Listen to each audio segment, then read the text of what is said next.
And to fill us in on all the details, from LA is TV host and pop culture expert Andrew Freund. Andrew, good to have you with us. Thanks for joining us. All right, yeah, Joe, you know, when I read the log line for this film, I was like, this is a Joe Fryer kind of film because it's a coming-of-age love story about a young girl and her crush, but her crush happens to be a really hot dead corpse. So, obviously, Joe, I thought of you.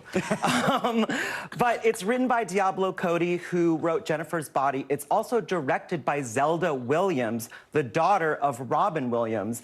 And it's a very funny film, kind of about, you know, think about those 80s movies like Beetlejuice, very Tim Burton-esque, with very comedic moments. I actually really enjoyed this film, and it's super fun. And Cole Sprouse, who plays the corpse, is hilarious and has very interesting grunts and groans throughout the film. Oh, I didn't realize that's who the corpse is. Wow. Okay, this looks awesome to me. I can't wait to see it. Let's turn to a thriller set in prehistoric times, getting rave reviews. It's called Out of the Darkness. Tell us about this.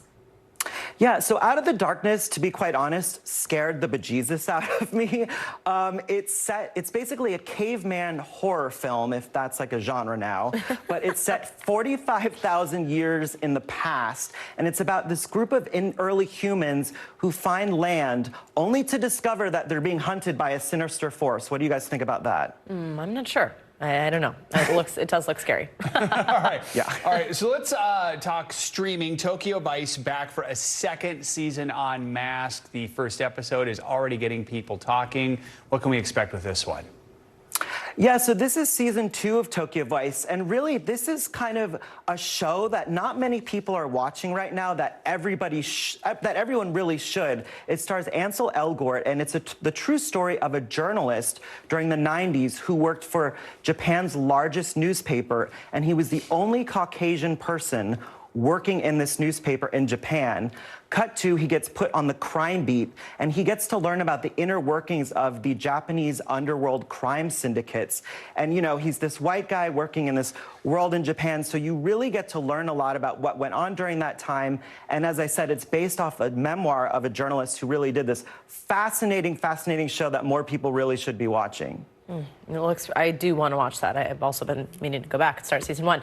All right, tell us. We've got something out of Sundance, which is always pretty cool. Suncoast streaming on Hulu. Got some big stars. What are people saying about this? Tell us what it is.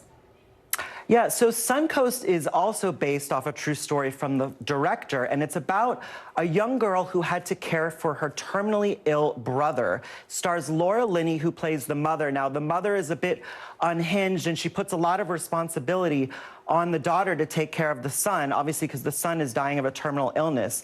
And this all takes place within a hospice called Suncoast during the time of Terry Schiavo. So if you guys remember back in the early 2000s, the Terry Schiavo case about right to live. And so it raises a lot of ethical questions.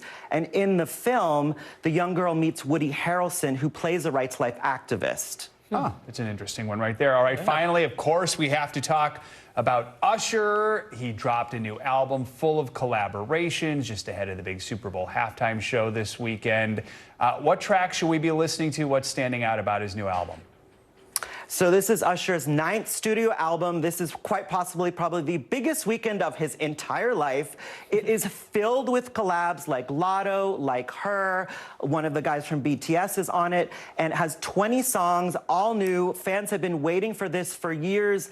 This weekend is all about Usher, T-Swift, Kelsey, the Niners, the Chiefs. I mean, you know, guys, it's all going to be Super Bowl all the time this weekend. There you go. I feel like a BTS appearance at the Super Bowl. That's what some people are wondering, right? Whether, that we'll see a little bit of that. Or I don't know. That's going to be the fun part. Like, who's going to pop out? Of course, Usher has been that person before. He's been the one who's appeared when someone else is performing. So we'll see. He's collaborated with so many I'm guessing Little people. John. Yeah, that's a Little John. I think that's a good one. Little John, maybe Ludacris. I think that, could be a safe bet. If Beyonce and Love in the Club happened, oh my Lord. I mean, come on, you're making my dreams come true. I know, right? All right. Andrew Freund, thank you so much. Enjoy the Super Bowl. That's going to do it for this hour of Morning News Now. Stay with us. The news continues right now.